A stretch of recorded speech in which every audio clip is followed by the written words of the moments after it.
Welcome to the Art of Equine Alchemy. I'm your host, Amber Leidick, horse trainer, healer, and mentor. This is a podcast where practical horsemanship meets personal evolution.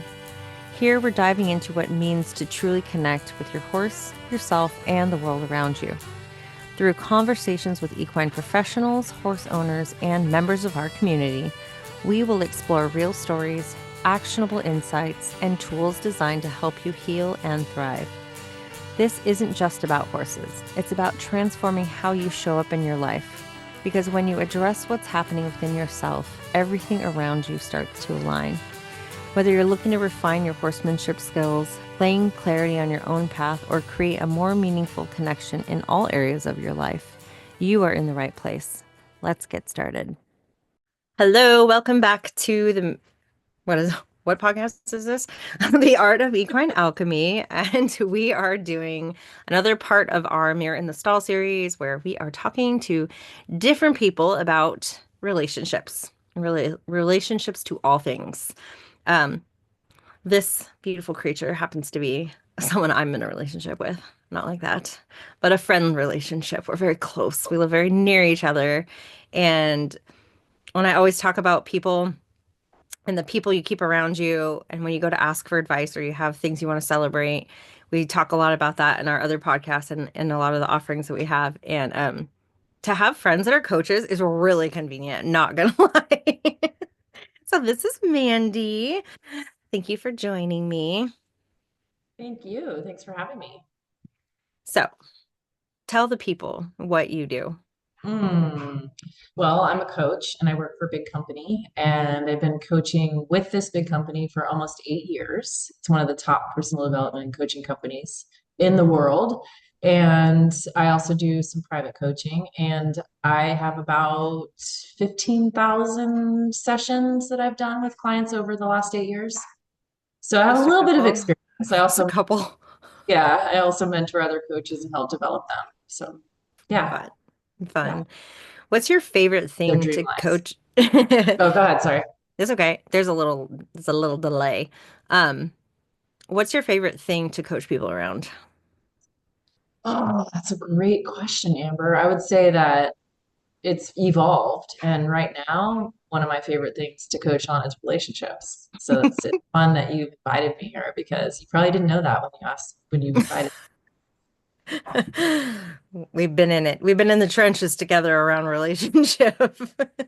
We're learning lots of lessons right now, and it's great. So what Yeah. part of that, like what part of that coaching people in relationship kind of lights you up? Um, I think helping people get to the core of what stops them from having the relationship that they want. And then really the other piece of that is helping people through the dynamics of relationships. So like for example, I just got back from Cancun. I was in Cancun for the weekend at a wedding. And the wedding was a client. I'd worked with this man for 5 years, and he was in another relationship when we started coaching, and it wasn't the relationship for him. And so I coached him through ending that, moving on, getting into the dating scene, going through different wrong dates and wrong women, to meeting this one, to then having to go through that process of really understanding and getting grounded in somebody else's experience in the relationship. So not making it all about your experience, to then baby engagement. And then now they're married. And For some reason, I didn't know they already had a baby. yeah, they have a 1 year old. Oh, Yeah, cute. they did it a little bit backwards. Well, like depending on who's deciding on what's forward and backwards, I guess. Yeah. So when you talk about getting down to like the root of, for instance, him who was in the wrong relationship and kind of felt it and knew it, and finding those patterns, like how do you do that with somebody? Just to identify, like first off, like how do you know when you're in the wrong thing?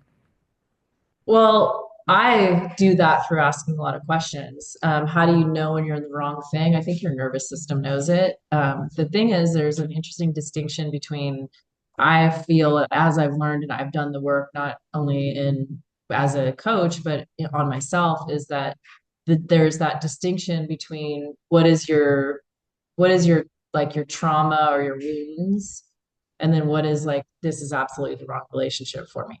Because that can be really tricky sometimes with relationships, is like you get in and you have, I mean, we all have our own stuff that we're bringing to a relationship that is the good, and it's also the not so good. It's also the wounds and the things that we need to work through, which is actually the beauty of being in a relationship, because that's really the only place that you're going to work through that. You're not going to work through that on your own. You could do some of the work on your own, but you're doing it in real time when you're in a relationship, and you can do it a lot faster. And some wounds only show up when you're in a relationship. And so it's that distinction of recognizing, like, is this that, or is this like person just not aligned? Yeah. I was like, I don't know anything about the relationship wounding. I'm pretty open in this group. This is going to be public, but pretty open in the group about my journey, so people know. And how do you tell? Like, how do you tell if like you're in something aside from like, your nervous system can be hijacked in a way where it is being triggered and you're like, oh gosh, like my intuition is saying this is wrong versus I'm just afraid. You know what I Yeah. mean? Like, what's the difference? Well, it's first of all, there's a level of consciousness that we have to have when we're in the relationship. We have that's awareness of ourselves. No, it's really knowing yourself. Like that's the core.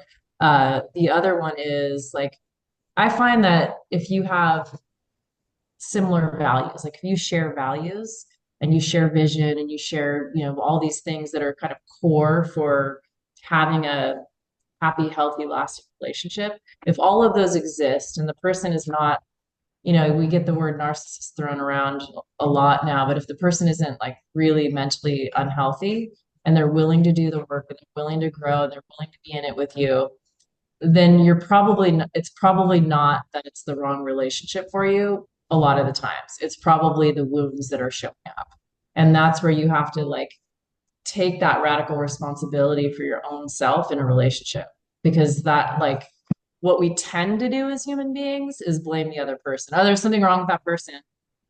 There's something wrong with this person. It's them, it's not me. And most people don't take responsibility for what might be going on within them. Yeah. Yeah, that book, the energetic blah blah blah book that I've been reading, it talks more about business, but I was thinking about how it relates to everything because I feel like how we do one thing is how we do all things. And how I think there are certain things that we can do where it's less personal, like business and stuff, while that stuff will come up. And I was thinking about them talking about what am I, what am I being, who am I being that's attracting this circumstance or this individual into my life right now? And so when there's conflict with my lovely partner, I feel like I find myself now going, is there a theme and a pattern happening in my life right now that is just like this, except it feels so much more impactful because it's this person that I love and don't want to lose, and all my attachment issues come up, and my people pleasing is like screaming. But I realized as of late, I think the lesson I'm in right now is being misunderstood. Oh. And yeah, so that's an interesting thing that I realized where I think my adult child has Mhm. misunderstood me. I feel like even when people are like, what do you do though? Like, what do you do? I feel misunderstood in a way where I can't articulate what it is I do. And then also being misunderstood by my current partner. So um, I find that pattern, that theme. So in those moments, I'm like, okay, what's so important to me about being understood? Like, what's the importance of it? And I feel like it goes back to what we were talking about before we started recording, where you were talking about the bride and how she shows up. And I feel like my desire to be understood is me and my table. So do you want to share the story about what she kind of said to you? Oh, Because yeah. me being misunderstood is me shoving all the things on the table so people can understand me. And I think at that moment I was like, oh wait, hold on. Yeah.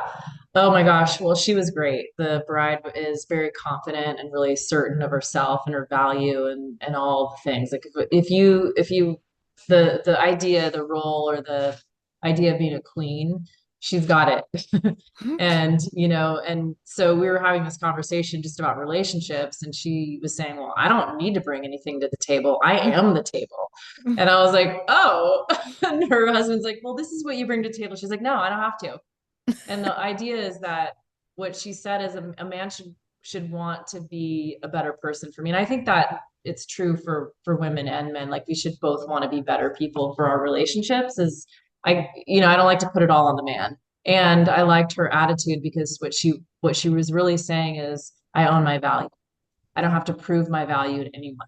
I don't have to say, here's what I've done to prove my worth. And that's what bringing to the table in her mind was I have to put all these things on the table and prove my worth to someone. And she's like, absolutely not. I am worthy. I am the prize. I am the table. And Amber and I was talking about, you and I were talking about just that we have tended to do that where we have to have our resume and have everything all like laid out on the table to prove how worthy we are of that relationship or of that other person. And I think that's really common that people do that. Yeah. Why do you think that is? Why I feel like there's the majority of people have this like I'm not enough thing going on. And we've talked about it and there's been a theme about it in these conversations. And also like the superpower of the awareness. But the I'm not enough stuff seems so prevalent in being a human. Like where do you think that comes Feel from? Yeah, I just feel like it's part of the human experience. Hmm. It's like I feel like the human experience is you're born into this world and you know your worth and you're all like confident and you're like 4 year olds, I'm 4 and look what I can do. And they're like, they just own themselves. Hmm. And then we start to have these human experiences, and like our parent might not pay attention to us when we need him to. Our teacher might say something, we might get teased, we might get bullied, like things happen in our lives, and then we just start to make a decision about life and about ourselves. And it's not always a positive decision about ourselves. And, not everyone's like that. Some people really own their value and they probably had different experiences that helped them to not be that way.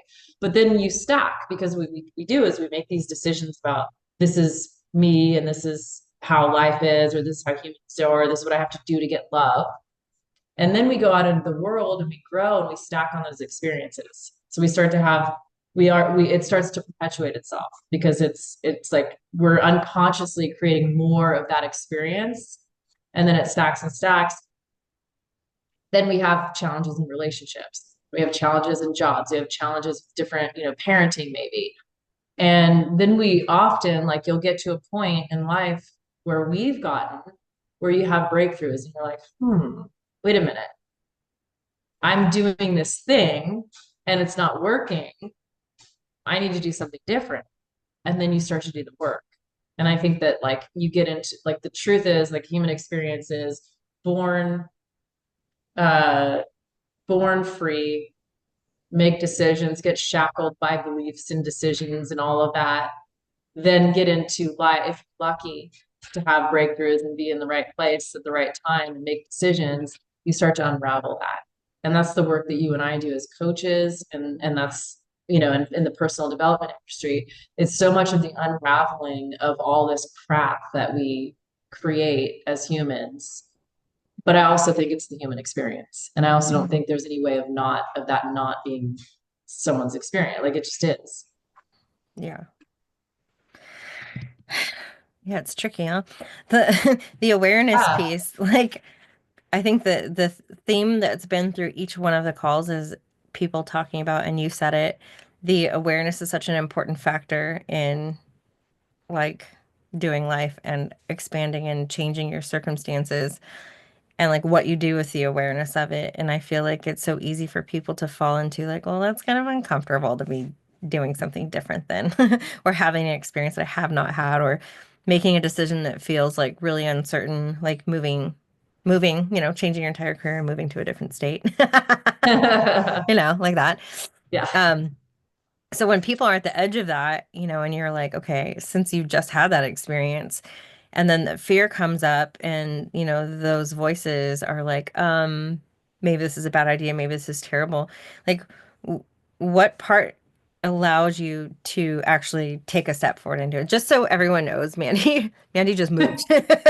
Yeah. She moved away from me, and I'm a little pissed off about that, but it's fine. Yeah. I'm gonna be okay.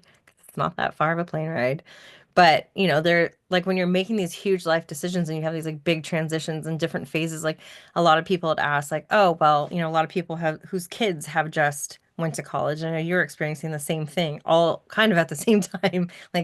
What can you say to someone who's like at that point and they want to like forget about it? I'm going to go back and just stay where I'm at and it'll be fine. Never mind, never mind. And don't take the step forward into it. And they're on that like border of making that decision. Like, what was it for you that allowed you to like actually go? Well, I had wanted to leave for a while, and it's not because I don't love it there. I absolutely love Santa Cruz. It'll always be home for me. And, I kept my house there because I want to be able to come back. So it's not about not loving where I am. It's that I knew that I needed to have a different experience in life. I knew that like I was feeling, actually, I'll explain it to you in metaphor. So I was like driving one day and driving down this beautiful place, this beautiful eucalyptus grove that I love driving through. And you look out and there's the ocean. Like, this is so beautiful. I could stay here. But when I think about staying there, I feel suffocated. Mm, mm, And when I think about doing the other thing, moving and coming here where I am now, I feel anxious and scared. But I also, then I had a conversation with one of my colleagues. He's like, and I explaining that to him, and he goes, well, you can die from suffocation and you can't die from anxiety. And I was like, Oh yeah. oh, snap. So I don't want to die spiritually. So for me, it was really more about the adventure, the like need to grow and the need to expand. And, some people are very comfortable. Like I just was talking to someone who moved into the apartment when my daughter she was like 5 months old and we moved into this townhouse and this couple moved in a couple doors down and we moved out, we bought a home, all life happened and all that. That was 20, she's going to be 23 in March. Well, I run into one of the neighbor's living in the same house, the same townhouse, still paying rent, still living in the same townhouse, had a kid, and it's like 12 now, still working at the same job. And I was like, and he's happy. And I'm like, oh, Mm. well, that's fascinating. I'm fascinated by it because I could never do that. Yeah. I would be dead inside. Hmm. And people need that. So it really is like, comes back down to what we were talking about before is really knowing yourself. And if you have a calling in your heart to do something different, I think you just have to do it. Yeah. And, and that's for me, that's just how I roll. I just am going to do it. And I'm so uncomfortable. I've had many calls with you, Amber, where I'm like, no, I shouldn't do this. Even the first day I got here, I'm walking through the downtown area and I'm like, what the frick did I do? What am I doing here? Why did I do this? Okay, I want to go home. I'm homesick. I want to go home. I want to go home now. So, I think there's going to naturally be that with any transition that you have or any big decision that you make, there's going to be resistance. There just is Mhm. because we're wired as human beings to want to find certainty. Mhm. And Yeah, and it feels certainty is in like the comfort zone. that's where the nervous system work kind of comes in, where that part of you that's activated that's like, oh, I'm freaking out, I'm panicking, I don't know what's going on, I don't have the certainty. And then to be able to like still stay on the path that you've been called to do. And then your nervous system gets to realize that it didn't die and that you're not being chased Yes. by a lion. You're just in a new town. It's gonna be okay.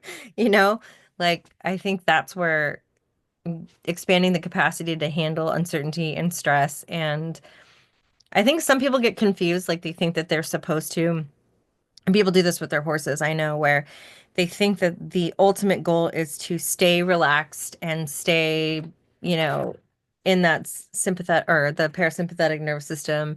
So you're always grounded, you're stable, like, and I was like, that's just not the human experience. Like your nervous system has all these different parts to it because you're supposed to experience all of them. And if you know that, you're not rejecting the parts of you that are stressed out. You're like, oh, this is part of it. You don't want to stay stuck in any one side.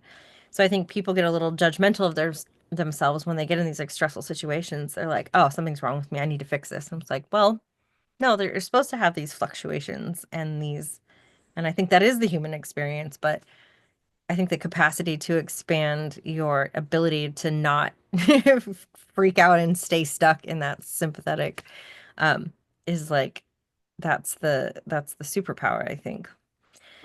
Yeah, that's the growth. I love what you said about that because I get that a lot with clients that I work with judge self-judgment Mm. around any kind of negative emotion or any Mm. kind of emotion. Why And am I experiencing emotions, damn it? depending on who they are and what they've learned in life.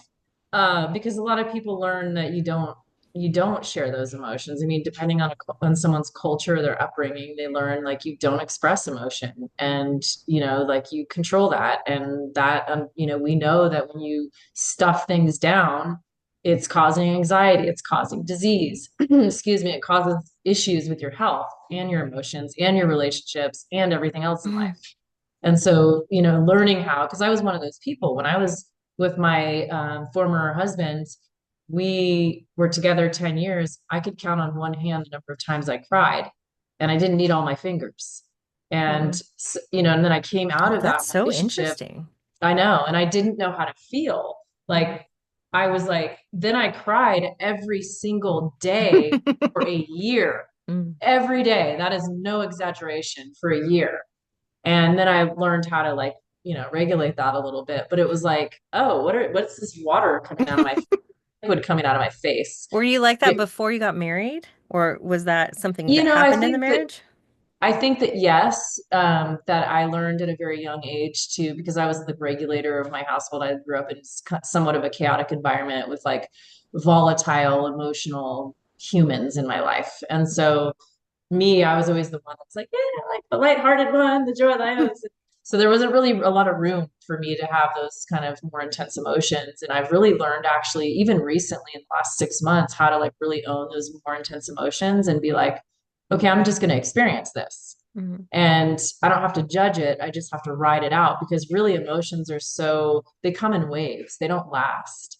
So if you just let yourself experience them and let it release from you, then it's done. But if you're judging it and stuffing it down, like a lot of people will end up doing, then you don't get a chance for it to, what's the word I'm looking for? Like it's like you don't regulate it in a healthy way. You don't get a chance to release the energetic pull of that emotion because really emotion is energy in your body. And if you allow the emotion to release, then it's not stuck there. But if you just stuff it down and judge it, then it gets stuck there for all what we were talking about with disease and stuff. Hmm. Yeah. So what are some daily practices that you have that help you sort of know where that balance point is? Because I think if we're talking about awareness, then you have to spend time getting to understand like your own story and your belief systems that you have and like what happens in your body when you're experiencing one of those things. And I think the practice of being able to actively say, "Oh, here is this pattern coming up.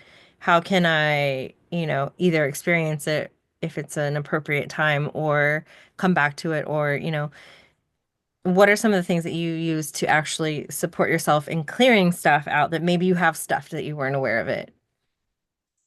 Yeah, so that's a great question. I meditate every day, and that helps me to get grounded in myself. And I exercise, and that helps me to release energy from my body. There was a point where I think it was you and another friend of mine, like Mhm. call me out on like I'm always moving, and I realized at one point that moving was actually a way to avoid my emotions. So I would start to feel something intense. I'd be like, I gotta go for a walk, or I gotta do this, or I gotta get on my Peloton, or I gotta like go lift weights. I gotta get all, like I I kind gotta, of wish I had some of that. oh, yeah. I'm the opposite. Like I need to go relax. But I realized that I was avoiding it. And I had a conversation with a good friend of mine, and she's like, just lean into it. And so then I started to go, okay, what does that mean? Like, how do I do that? And so now when I experience an uncomfortable emotion, I might call someone. And sometimes, like, think I was telling you this story. I was feeling some intense emotions. And I decided I'm going to go on a walk. And I literally called 7 people, and not one person answered the phone. Well, I know you called me too, and I was I telling you, did. And I usually was like like, I saw the missed call, and usually I'm like, oh, mental note, like I think I was in the middle of something and I just like, it was gone. Like my little note was gone, nowhere to be found till the next day. And I was like, oh shit, I never told Mandy back. Whoops. Well, what was great about it is that I needed to have that moment where I allowed myself to feel, because I was doing my old pattern of avoiding it. So just letting it and realizing too that, like, to your point, is that when you allow yourself to feel it and you just lean into it, you actually realize that you're not going to die. There Mm. isn't a lion that's going to kill you. There's no, like, you're going to go get through that experience. You're going to get to the other side of it. And it's going to be, you're going to actually be stronger as a result of it.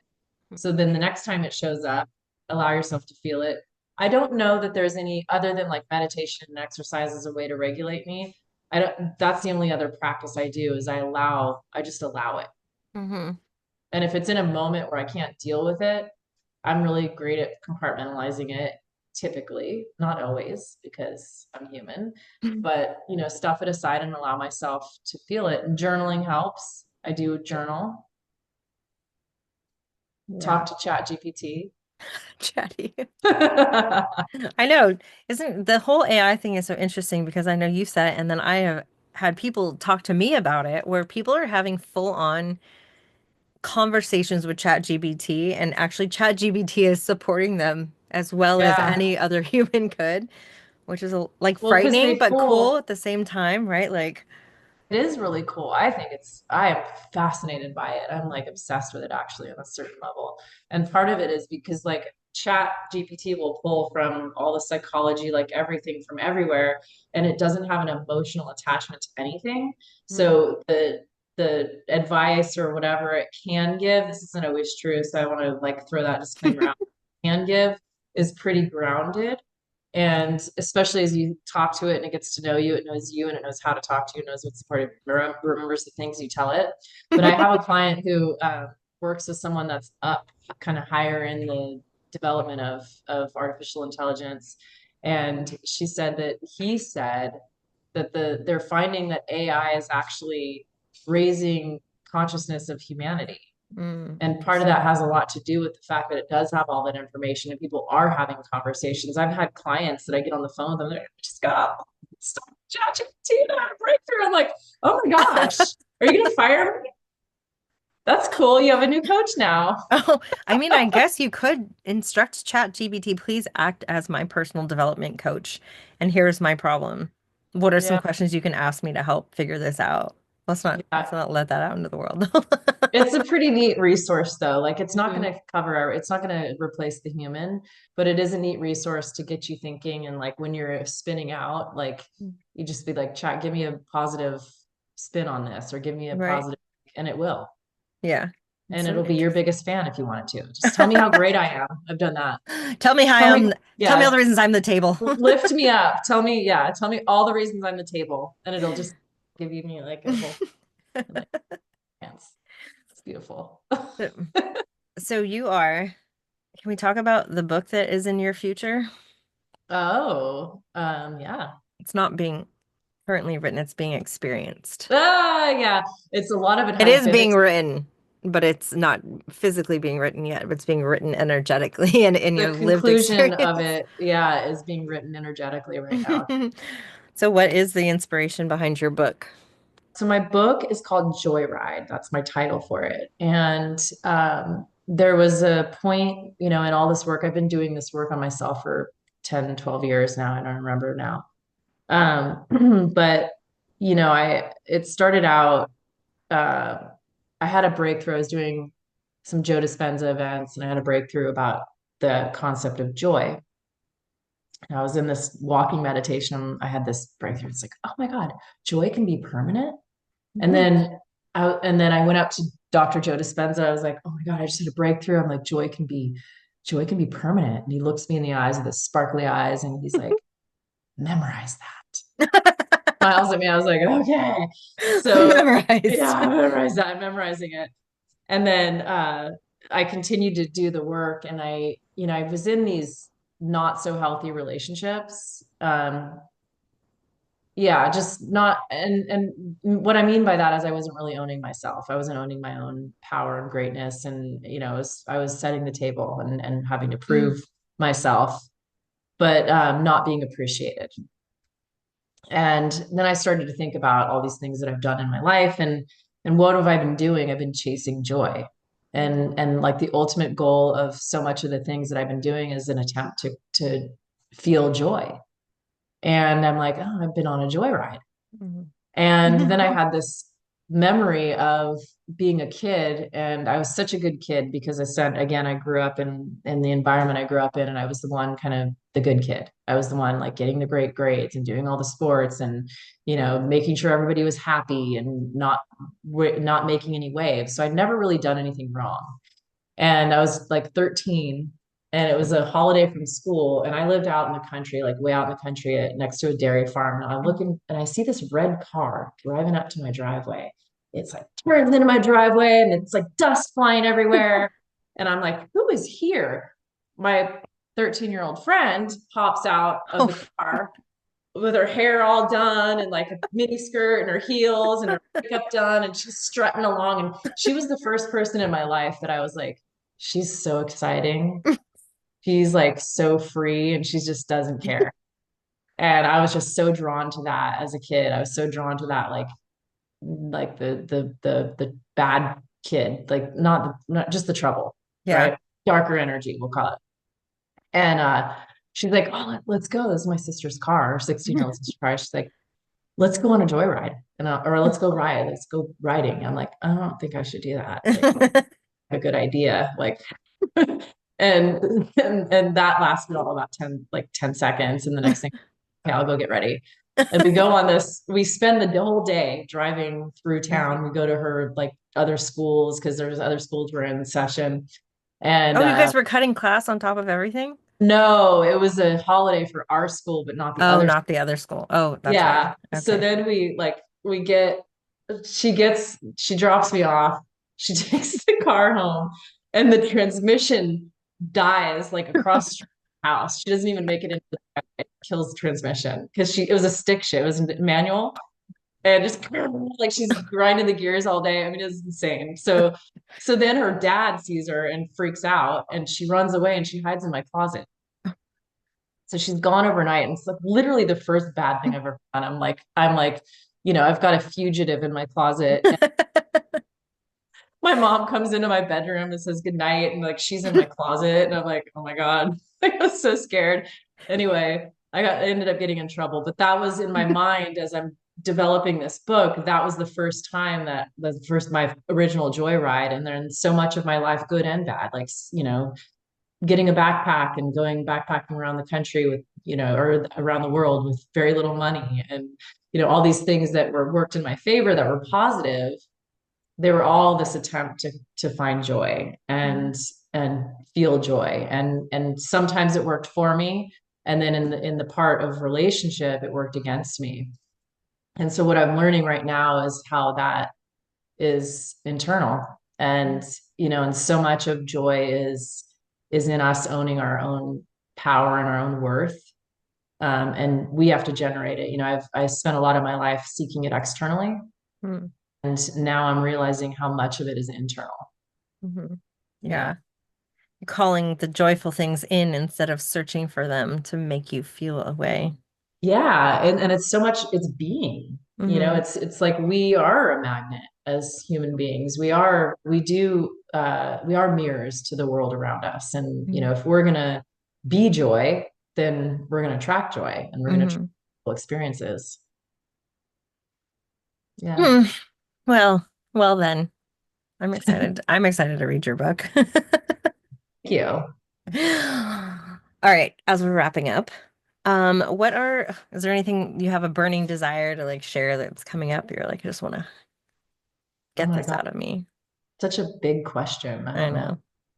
Any inspired but that wants to be heard.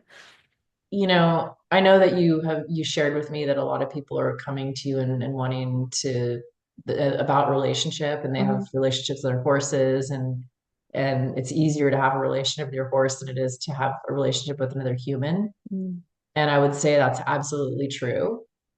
And if you don't have those relationships with humans, then you're missing out on so much of life, Hmm. missing out on your own expansion as a soul and as a human being. in avoiding any relationships because that's what they do as hard as they can be.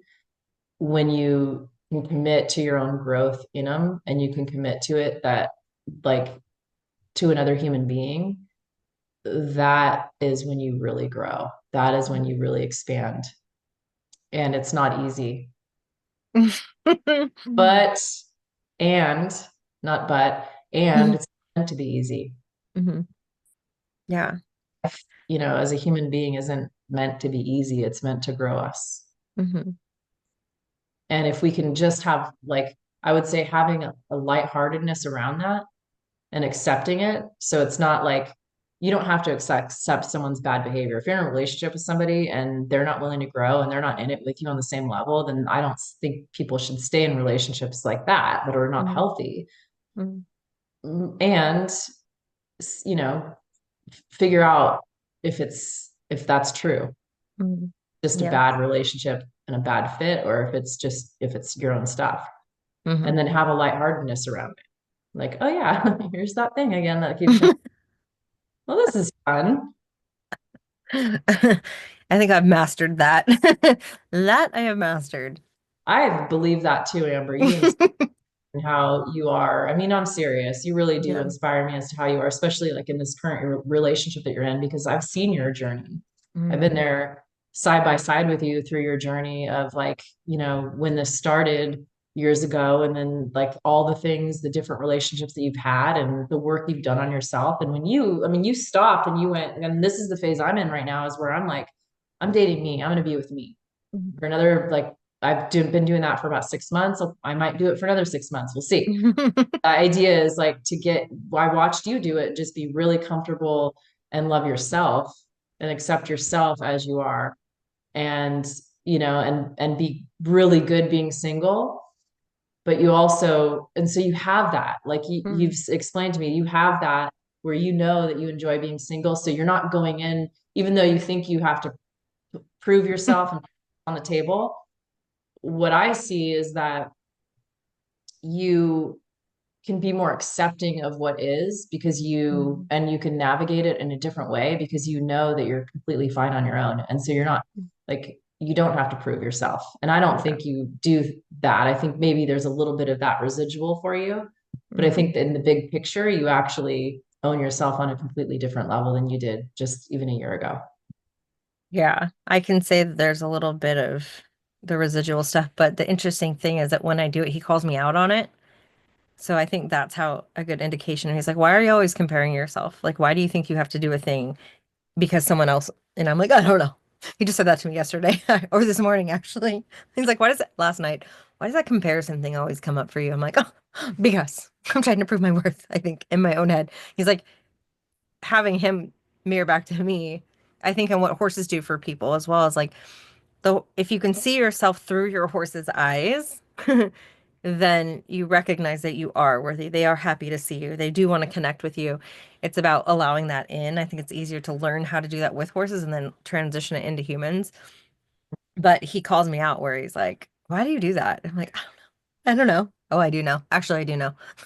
Yeah. So, And yeah. and that's what's cool is that you're not judging yourself in it. You're like, yep, that's there. There And it is again. yep. Damn it. And I think that's the thing too. That's the secret is like backing up from the judgment of self. Yeah. Like just stop freaking judging yourself. And we Mhm. all do it. And just like build the muscle of not doing it because there's always going to be a little bit of that that'll probably show up just because Mhm. like it's human nature. But really backing up on the judgment Mhm. and seeing yourself as the little child that created these patterns and what do they need? What do I need? Yeah. Yeah. How fun to talk to you, as if I don't talk to you all the time. What a fun experience to do it on Zoom and record it. So, I know that there's some transitional stuff for you coming up in other ways, but if people do want to follow you and maybe one day work with you, do you want to share your social media? I mean, your website's not quite My the website, same. I don't have a website right now. My social media is the dot sweet, like sugar, dot life, and that's life with a Y, L Y F E. The dot sweet dot life. And I'll put it in the show notes as well. Well, thank you for hanging out with me Yeah, thanks for again, having since you're so far away now. Um, but it's okay because it's just a very short plane flight away and I can handle it and I'll be fine. It's my growth and my expansion. me. It's not having you No, so down I the might be street. back in Santa Cruz in like 2 months. I'll be done with here. Checked it off the box. Don't I have did to the do. thing. Proud of me? Okay, I'm back. I'm back. All right, then we will see you later. Right. Bye.